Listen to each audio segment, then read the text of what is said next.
जय श्री गुरुदेव, जय श्री कृष्णा। 10वां अध्याय।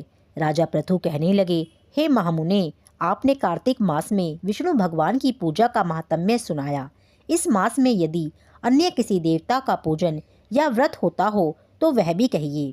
तब नारद जी बोले, हे राजन, आश्विन शुक्ल पूर्णिमा को ब्रह्मा जी का व्रत, कार्तिक कृष्ण चतुर्थी को गणेश जी तथा अष्टमी व अमावस्या को भी लक्ष्मी जी का व्रत किया जाता है।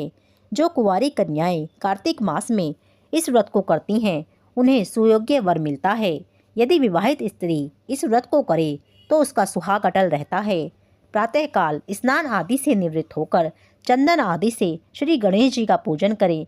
फिर सायंकाल गणेश जी का पूजन करके चंद्रमा को उदय होने पर उसको अर्घ्य देवें।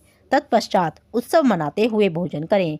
सधवा स्त्रियों को अपने सुहाग की रक्षा के लिए यह व्रत अवश्य करना चाहिए।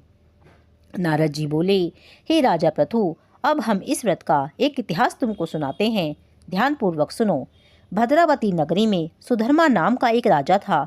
उसके रविदत्त, सुशर्मा, जयशर्मा और सुशोभन नाम वाले 4 पुत्र तथा वीरमती नाम की एक कन्या थी। सुधर्मा ने अपनी कन्या का विवाह देवव्रत के साथ कर दिया।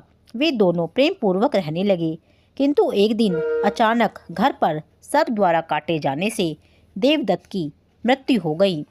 यह देखकर वीरमती जोर जोर से चिल्लाने लगी। आवाज़ सुनकर उसके माता पिता, चारों भाई तथा पुरवासी भी वहां पर आ गए और देवव्रत को मरा हुआ देखकर समस्त नगर दुख सागर में डूब गया। उसी समय दुखों को दूर करने वाले पुलस्त्य मुनि भी वहां आ पहुँचे। राजा ने हाथ जोड़कर विनयपूर्वक उनसे पूछा, हे महात्मन, किस पाप कर्म के कारण मेरी यह कन्या विधवा हुई है?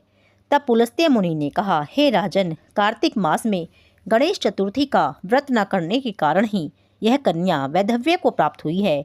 फिर पुलस्त्य जी कहने लगे कि एक समय दैत्यों के नाश का उपाय खोजने के लिए ब्रह्मा, विष्णु, महेश तथा इंद्र आदि सभी देवता एकत्रित हुए।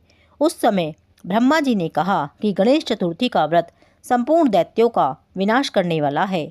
तब सब देवताओं ने कार्तिक कृष्ण चतुर्थी का व्रत किया, जिससे दैत्यों पर विजय प्राप्त हुई। विजय प्राप्त होने के बाद समस्त देवताओं ने गणेश जी से कहा कि वर मांगो। तब गणेश जी ने कहा कि जो स्त्री कार्तिक कृष्ण चतुर्थी का व्रत करेगी उसका पति चिरंजीवी तथा जो न करे उसका पति विधवा हो।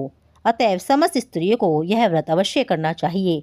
पुलस्त्य मुनि बोले, हे राजन, तुम्हारी कन्या ने इस व्रत को नहीं किया था, इसी कारण यह विधवा हुई है। यदि अब भी यह इस व्रत को करे तो उसका मृत पति जीवित हो सकता है। इतना कहकर पुलस्त्य मुनि चले गए। तब राजा ने अपने जमाता का शरीर तेल में सुरक्षित रखवा दिया। इसके बाद जब कार्तिक मास आया तो उसकी कन्या ने विधिवत व्रत करके उद्यापन में ब्राह्मणों को दान दक्षिणा देकर उन्हें संतुष्ट किया, जिसके प्रभाव से उसका मृतक पति पुनः जीवित हो गया। नारद जी कहते हैं, हे राजा पृथु, सौभाग्यवती स्त्रियों को अपने सुहाग की रक्षा तथा संतान प्राप्ति के लिए यह व्रत अवश्य करना चाहिए। 10वां अध्याय पूर्ण। जय श्री राधे, जय श्री कृष्णा।